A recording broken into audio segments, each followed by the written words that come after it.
Hello, guys, welcome back to our daily current affairs channel. I hope you all are doing well. And now we will start the current affair of 30th December 2025. Question number first: which ministry organized the Anti Terror Conference ATC 2025, launching India's first weapon tracking database? Anti terror conference 2025 किस मंत्रालय के द्वारा आयोजित की गई थी, जिसमें भारत का पहला हथियार ट्रैकिंग डेटाबेस भी लॉन्च किया गया? Options are: option A is Ministry of Defense, option B is Ministry of Home Affairs, option C is the Ministry of Law and Justice, या option number D, Ministry of Electronics and IT. The correct answer is option number B, Ministry of Home Affairs. कि anti terror conference 2025 जो है वो राष्ट्रीय जांच agency NIA के द्वारा और गृह मंत्रालय के अंतर्गत, यानी गृह मंत्रालय में अमित शाह जी के द्वारा आयोजित की गई थी। इस सम्मेलन का जो उद्देश्य है वो आतंकवाद और संगठित अपराध से निपटने के लिए नई रणनीतियां तैयार करना था। इस अवसर पर एआई सक्षम ऑर्गेनाइज्ड क्राइम नेटवर्क डेटाबेस और भारत का पहला हथियार ट्रैकिंग डेटाबेस भी लॉन्च किया गया, जिससे अपराधियों पर नजर रखना और तेजी से कार्रवाई करना भी संभव हो सकेगा। Next question, question number second: Which union minister unveiled the Indian standard IS 19262-2025 for electric agricultural tractors? कौन से केंद्रीय मंत्री ने इलेक्ट्रिक कृषि ट्रैक्टरों के लिए IS 19262-2025 मानक का उद्घाटन किया है? Option are: option A is Piyush Goyal, option B is Narendra Singh Tomar, option C is Prahlad Joshi, option D is Nitin Gadkari. और correct answer is option number C is the Prahlad Joshi. केंद्रीय मंत्री प्रहलाद जोशी ने ये उद्घाटन किया है और यह मानक जो है इलेक्ट्रिक ट्रैक्टरों की सुरक्षा, विश्वसनीयता और प्रदर्शन का मूल्यांकन करने के लिए समान परीक्षण प्रक्रिया को निर्धारित करता है।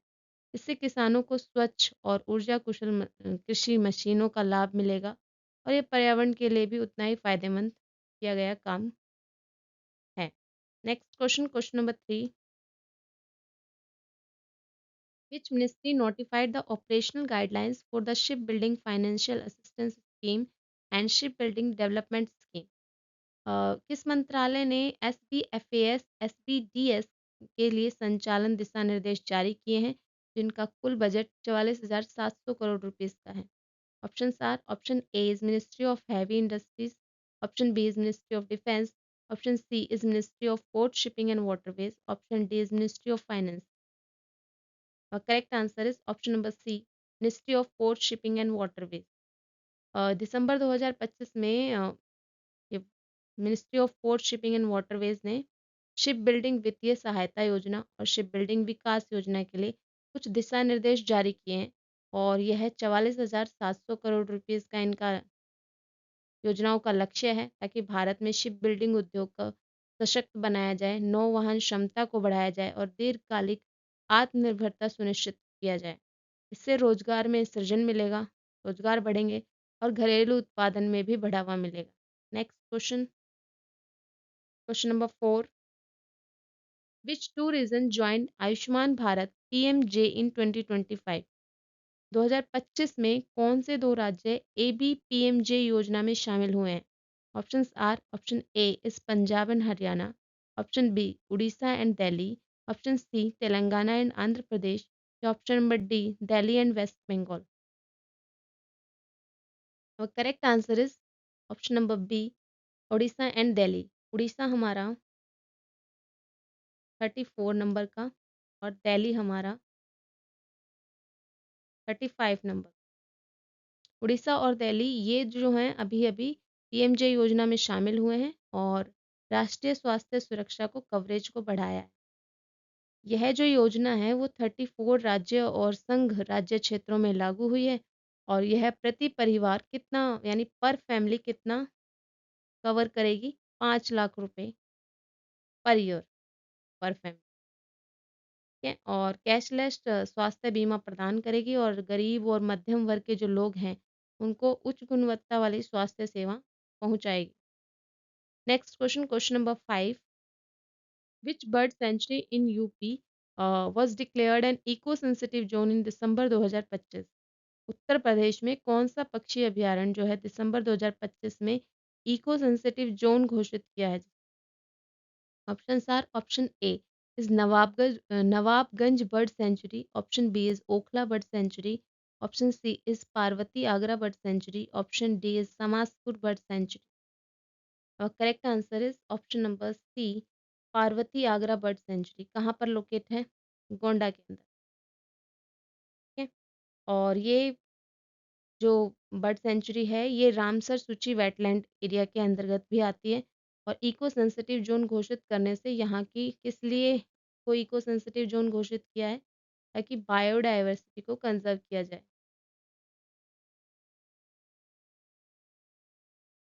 ठीक है। और उसका नियंत्रण भी होगा फिर इनका स्थायी पर्यटन को भी बढ़ावा मिलेगा। और इससे पक्षियों और स्थानीय पारिस्थितिक तंत्र यानी इकोसिस्टम जो है हमारा उसको भी सुरक्षा प्रदान मिलेगी। Next question, question number 6,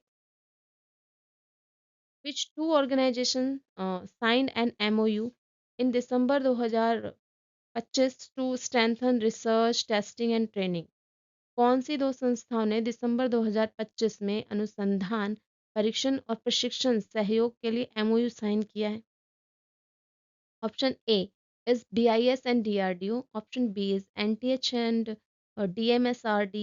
Option C CSIR और NTH. या फिर option number D DRDO and NABL. The correct answer is option number B, NTH and DMSRD. NTH means National Test House.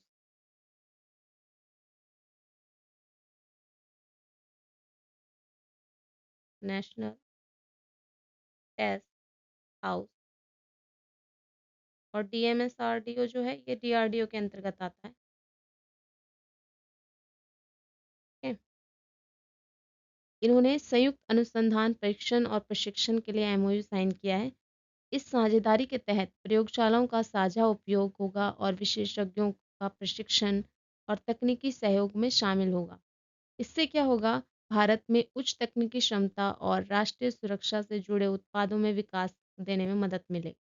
Next question, question number 7, which two institutions signed an MOU in December 2025 to develop an indigenous airborne digital communication system? कौन सी दो संस्थाओं ने स्वदेशी airborne digital communication system विकसित करने के लिए MOU sign किया है? Options are option A is DRDO and IIT Delhi, option B is Indian Navy and IIT Bombay, option C is IAFS Software Development Institute and IIT Madras, option number D ISRO and IISc Bengaluru. The correct answer is option number C, IAFS Software. IAFS means Indian Air Force, software development institute and IIT Madras, इन दोनों के द्वारा या इन दोनों के बीच में MOU sign किया गया है। ठीक है। और इससे होगा क्या? इसका मुख्य उद्देश्य डेटा सुरक्षा और उन्नत इंस्क्रिप्शन और खतरे रोधी जो तकनीक हैं उनको विकसित करना है। इस परियोजना में आत्मनिर्भर भारत और रक्षा संचार क्षमताओं को मजबूती मिलेगी। Next question, question number 8, according to Amicus Growth, what is the India's global rank in rare earth reserves? Amicus growth की रिपोर्ट के अनुसार भारत का दुर्लभ पृथ्वी खनिज भंडार में वैश्विक रैंक क्या रहा है? इंडिया का रैंक पूछा है जी एमिकस ग्रोथ के अकॉर्डिंग रेयर अर्थ रिजर्व में। तो option are option A is first, option B is second, option C is third, option D is fourth. और correct answer is option number 3 is correct answer. India का rank third है। First किसका है? China का है। और second किसका है? ब्राज़ील। इंडिया का कितना? 6.9 बिलियन टन। ब्राज़ील चाइना का कितना है? 44। और ब्राज़ील का कितना है? लगभग 21। है। और भारत का यह इलेक्ट्रॉनिक और अक्षय ऊर्जा और तकनीकी उद्योगों के लिए महत्वपूर्ण माना। Next question, question number 9, who inaugurated the new Secretariat Complex of Biotechnology Research and Innovation Council, BRIC, in New Delhi in December 2000? किस केंद्रीय मंत्री ने दिसंबर 2025 में ब्रिक का नया सचिवालय भवन नई दिल्ली में उद्घाटित किया है? Options are option A is prime minister Narendra Modi, option B is union minister Ashwini Vaishnaw, option C is union minister doctor Jitendra Singh या option number D union minister Rajnath Singh. Correct answer is option number C union minister doctor Jitendra Singh. Doctor Jitendra Singh ने BRICS सचिवालय भवन का उद्घाटन किया है और यह भारत की बायो इकोनॉमी और बायो मैन्युफैक्चरिंग को मजबूत करने के लिए उठाया गया कदम है। नए भवन से अनुसंधान, नवाचार और वैज्ञानिक सहयोग को बढ़ावा मिलेगा। Next question, question number 10। How much renewable energy capacity did India add in 2025 till नवंबर? 2025 में भारत ने कितनी रिन्यूएबल एनर्जी क्षमता जोड़ी है, जो अब तक की सबसे बड़ी वार्षिक वृद्धि है? Options are option A is 24.72 gigawatt, option B is 34.98 gigawatt, option C is 44.51 gigawatt, option number D 50 gigawatt. और right answer is option number C 44.51 gigawatt. इसमें सबसे बड़ा जो योगदान रहा है वो सोलर एनर्जी का रहा है। ठीक है, और इससे होगा क्या, यह तेजी से भारत की स्वच्छ ऊर्जा और कार्बन न्यूट्रल लक्ष्य की ओर बढ़ने का संकेत। Next question, question number 11। The Jyoti Vishnu International Art Center inaugurated by Amit Shah is located in which city? जो ये ज्योति विष्णु इंटरनेशनल आर्ट सेंटर है, ये अमित शाह जी के द्वारा इनॉग्रेट किया गया है। कहाँ पर, किस सिटी में किया है इसको, कहाँ पर लोकेट है?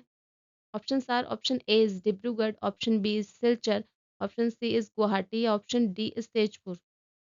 अब correct answer is option number C Guwahati में है। ये हैं आपके ज्योति प्रसाद और ये हैं आपके विष्णु। ठीक है, इन दो के नाम पर ये दो वहाँ के कलाकार रहे हैं, दो महान कलाकार हैं।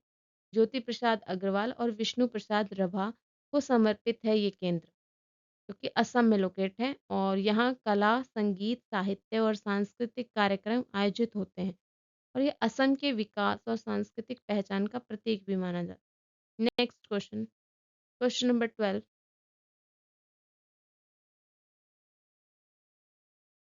Where will the India AI Impact Summit 2026 focused on democratizing AI be held?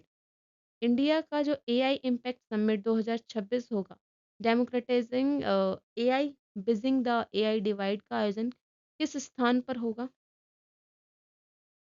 Options are option A is Bengaluru Karnataka, option B is Bharat Mandapam New Delhi, option C Mumbai Maharashtra या option number D Hyderabad Telangana. Right answer is option number B Bharat Mandapam New Delhi में हो। ठीक है, India का जो यह है इसका मुख्य उद्देश्य क्या होगा? एआई को सभी के लिए सुलभ, समावेशी और जिम्मेदार बनाना। सम्मेलन में स्वास्थ्य, शिक्षा, कृषि और अन्य क्षेत्रों में एआई का प्रभाव और उसका उपयोग पर चर्चा की जाएगी। Next question, question number 13। Who won the gold medal at the 2025 FIDE world rapid chess championship in Doha? भाई जो फाइड की वर्ल्ड रैपिड चेस चैंपियनशिप हुई है, कहाँ पर हुई है? सबसे पहले तो ये दोहा में हुई है और इसके गोल्ड मेडल किसने जीता है? Option are option A is Ian Nepomniachtchi, option B is Magnus Carlsen, option C is Alireza Firouzja, option D is Koneru Humpy. Right answer is option number B is Magnus Carlsen. Magnus Carlsen कहाँ से belong करते हैं? Norway से। और ये इनका 6 world का rapid title मिला है इनको।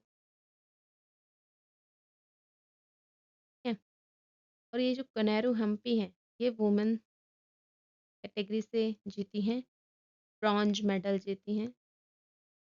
कहाँ से बिलोंग करती हैं? इंडिया से बिलोंग करती हैं। ठीक है, नेक्स्ट क्वेश्चन, क्वेश्चन नंबर 14।